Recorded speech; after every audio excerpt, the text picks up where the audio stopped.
ગીતા, શું કરી રહી છે બેટા? મનમોહનનો જીવ બચી જાય, એ સ્વસ્થ થઈ જાય એટલે પ્રાર્થના કરું છું. ગીતા, તું પાગલ થઈ ગઈ છે કે શું?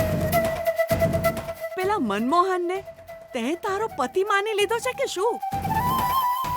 જો તારો એની સાથે કોઈ સંબંધ જ નથી તો તું એની આટલી ચિંતા કેમ કરી રહી છે? મમ્મી, જ્યારે હું નાની હતી ત્યારે સર્વે જના સુખીનો ભવંતુ એ શ્લોક તું જ શીખવાડતી હતી ને. માનું છું કે પેલા મનમોહન સાથે મારો કોઈ જ સંબંધ નથી, પણ એ મારી સાથે લગ્ન કરવા આવતો હતો અને એનું એક્સિડન્ટ થયું. વાત સાચી, પણ એમાં તારો શું વાંક છે? તું તારી જાતને જવાબદાર કેમ માની રહી છે? તું ભૂલીશ નહીં કે એ મનમોહન છે, તારો વિજય નહીં. પ્રાર્થના કર કે એ બચી જાય, પણ આ રીતે દીવો અને પૂજા કરીને નહીં. આટલું બધું કરવાની શું જરૂર છે? મમ્મી, સવારે જ્યારે પપ્પા આત્મહત્યા કરવા જતા હતા ત્યારે એ વિજય નહીં પપ્પા છે એવું વિચારીને હું શાંત રહેત તો તને કેવું લાગત મમ્મી?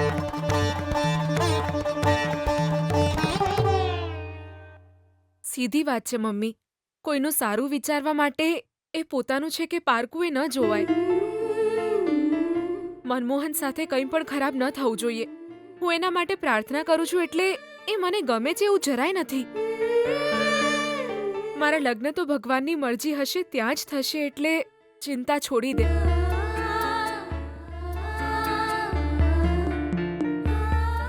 મેં નક્કી કરી લીધું છે કે હું વધારે નહીં વિચારું મમ્મી.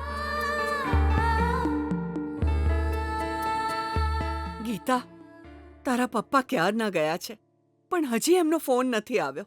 ત્યાં શું ચાલી રહ્યું હશે?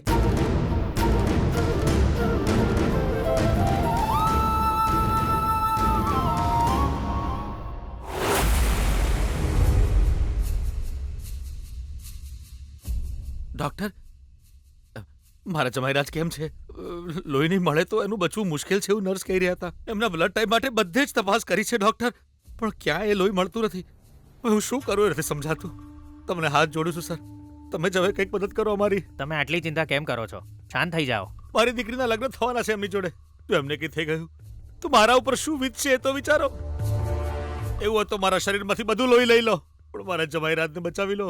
જુઓ, તમે ચિંતા ના કરો, લોહીની વ્યવસ્થા થઈ ગઈ.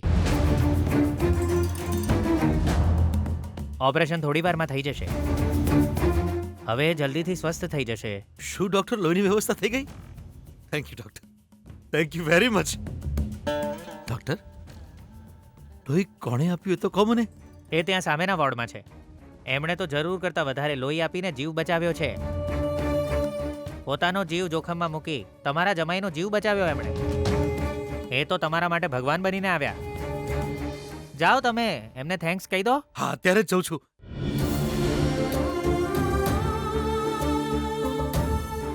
આ સમાચાર ગીતાને કહી દઉં, એને પણ આનંદ થશે.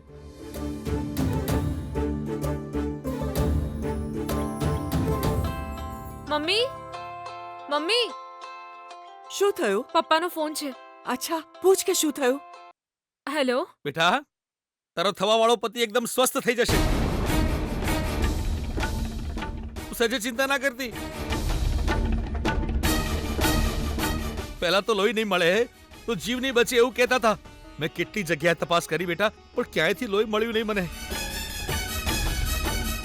પણ પછી એક ભલા માણસે પોતાનો જીવ જોખમમાં મૂકીને જરૂર કરતા વધારે લોહી આપ્યું બેટા. એ વ્યક્તિ તો આપણા માટે ભગવાન છે બેટા, ભગવાન છે. બેટા, હું છે ને એમને પહેલા થેન્ક્સ કહીને આવું, પછી તને ફોન કરું.